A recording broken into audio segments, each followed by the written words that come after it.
Good morning, everybody. You can hear me? Great. I'm so glad to be here. What a lovely location. Thank you, Flemingsberg Science. Grateful to have this opportunity to be here with you, talking about research funding and what we do. I just want to check. So, how many of you apply for research funding? Great. So I'm going to explain our story as a company, how we try to help you find research funding and why we believe this is so important. So a bit about us. So we started in 2021. We are a Stockholm-based startup, and our office is actually at the Innovation Station. And how we came to be here, so we won the Flemingsberg Science Award at the Venture Cup in 2023. And since then, we have been sharing the co-working space at Innovation Station. And this is our team. We are actually quite a diverse team. We are mostly in Stockholm. There's Caroline, our marketing manager, here with us. And we also have our people are also based in Sao Paulo, Porto in Portugal, and also in Berkeley, the USA. We actually, so Kate and I, we founded this company based actually on our experience talking with researchers. So Kate and I have both been working with researchers for over 20 years. And we realized just how important research and research funding is. So really glad again to be here. So yes, so when Kate and I, we started this business so in 2021, and we really wanted to make a change in terms of how we can support researchers and research workflows. So our experience comes really from talking a lot with many different researchers in different academic disciplines, of course, including the life sciences. And what we realized that, so our experience coming from the publishing industry, so we met at a publishing company, so we always realized that when we talk with researchers that the challenge is actually across all disciplines. It's not just a life science issue, it's not just a humanities, social science, medical science, engineering, anything. All researchers that we speak with face this situation where competitiveness of research funding is taking up a lot of time, right? And when we dug a bit deeper into the situation, what we realized actually it's what I would call an unscientific approach actually to looking for funding, right? So when we speak with researchers, I hope you guys also love to hear, your experience.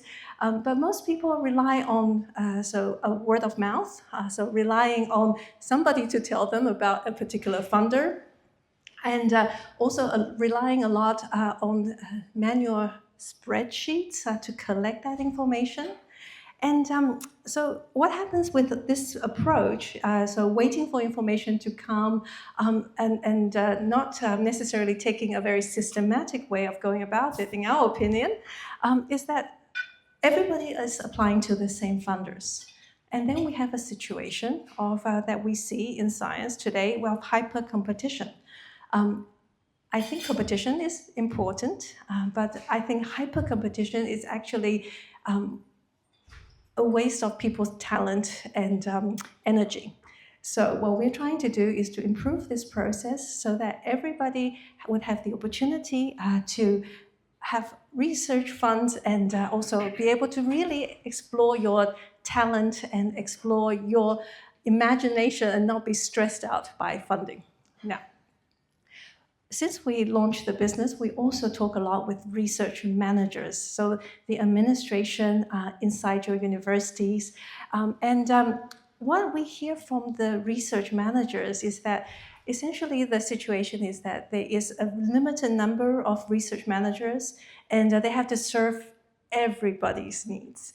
And so they feel that it's a bit like they're being torn between all the different people asking for different things and trying to help everybody.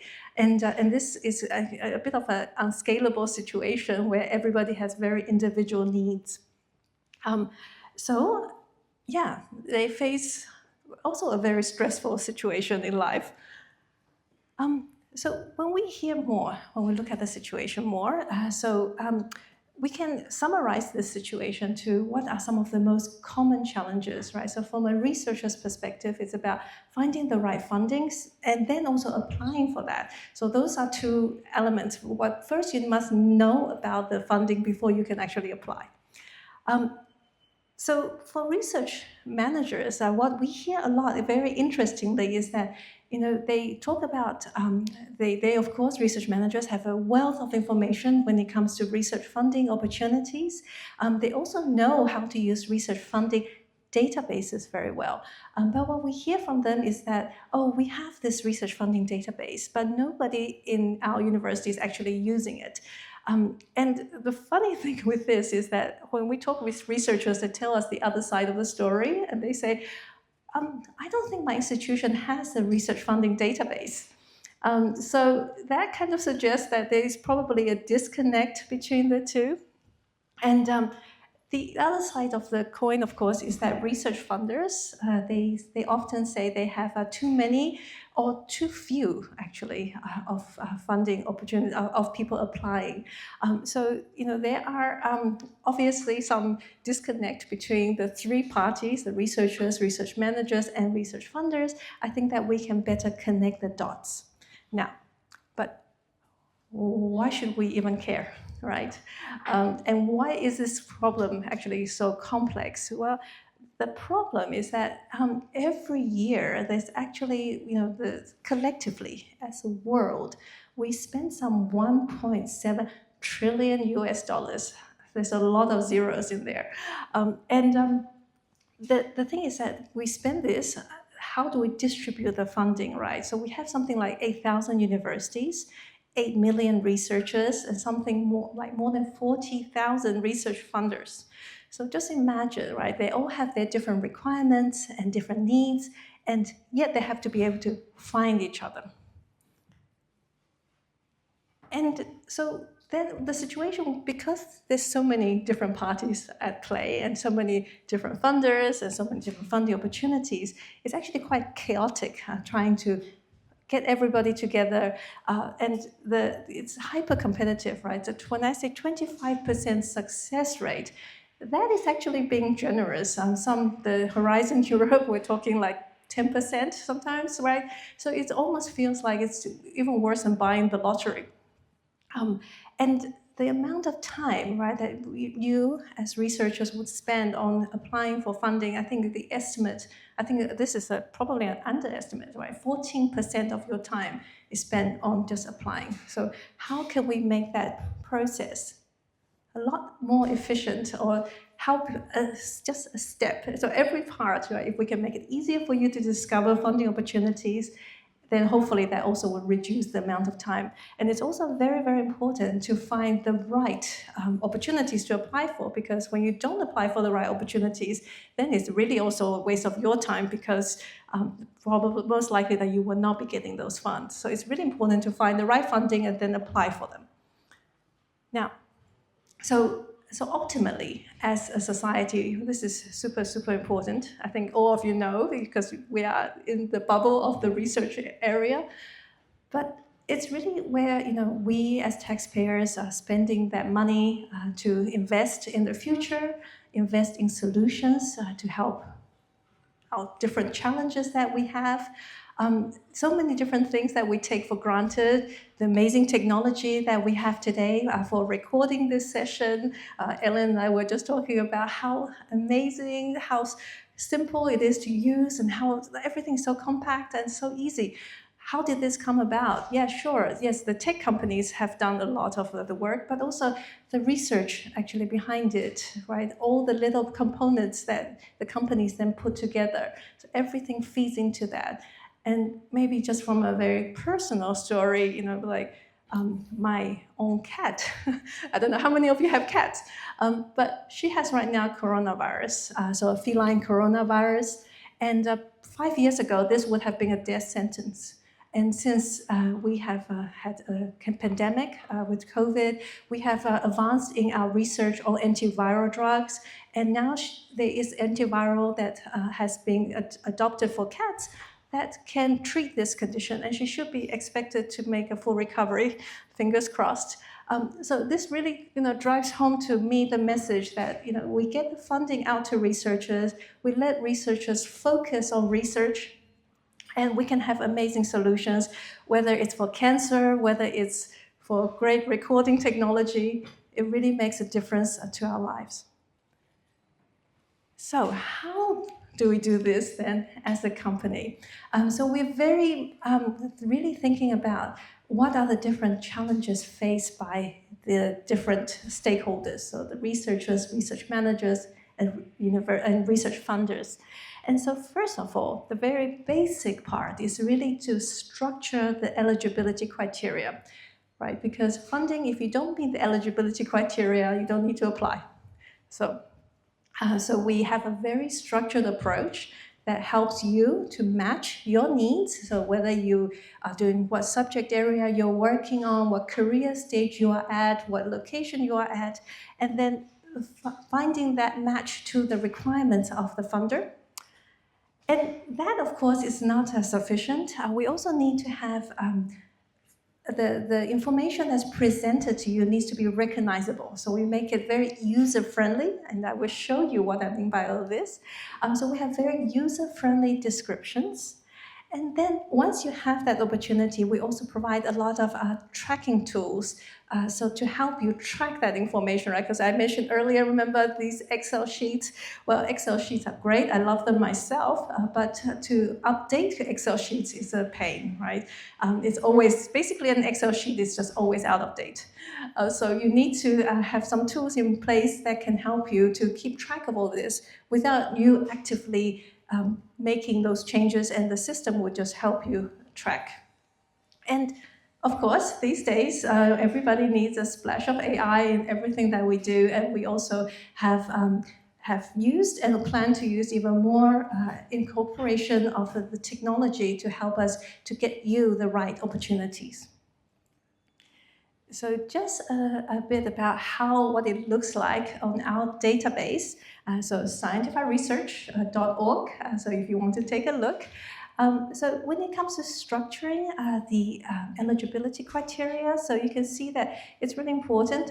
When we make this super easy, you can easily put this information into our search filters, and you can say, what career stage, what location, even sometimes like citizenship. There are some funds that require particular citizenships, and then we also take care of that. And for the research managers, of course, the indirect cost, so your indies, that cost that goes to the overheads of your university, we also let you know which funds cover that. And once you set all this up, you can save this as a filter, right? And so that you don't have to do it again, over and over again. So we try to make it easy, and I'd love to hear, when you do use it and you have any suggestions, feel free to drop us an email, let us know. And the other thing that I mentioned is about user-friendly descriptions. And so what we try to do is to really keep the general gist of what the funders are looking for, but to summarize that in such a way that you can quickly see. So in the title, you can quickly see already. So it's about what what subject area and what kind of funds it is, and also what country. And so you can immediately see, okay, that could be relevant for me if I'm working in the humanities and social sciences in Sweden and I'm looking to organize a conference, just as an example. And then once you think, okay, that may be interesting, that you can go into the description. And within that description, what we also make sure is that it's really a short summary of everything you need to know. And if you wanted to really apply, then you can go directly to the funder's site, where they have a lot more details. So the other thing that's very, very important, of course, is those productivity tools that I mentioned that help you to track the information, right? So we provide within our database tools that help you to add it directly to your calendar. You can add it to your favorites. And your favorites is essentially like your ongoing spreadsheet, because every grant that adds there, you can also export out. into a spreadsheet that would always be up to date. If you really like spreadsheets, I said I love spreadsheets, but this makes sure that your spreadsheet will be up to date. And also, yeah, speaking of up to date, so every time, a grant, usually these are regular opportunities, right? So you want to have a view ahead.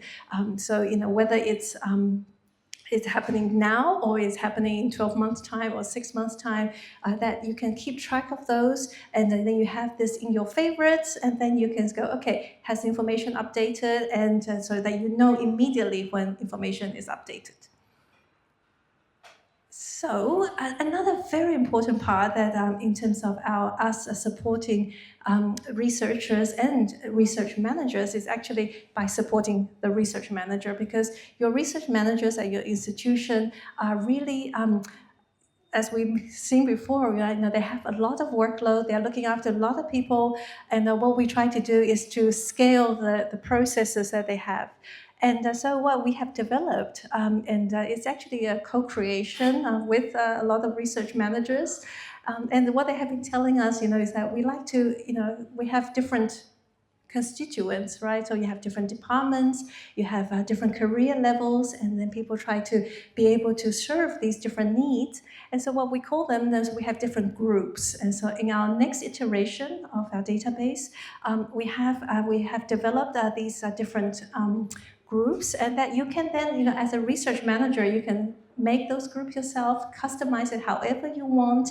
And also as individual researchers, when you're a PI, you maybe want to have funds that you can share them with your members, and so that they also know, they have a vision, that they can see, okay, so this is the plan, what we are going to apply for as a group, and then we can you can easily track the progress of those applications.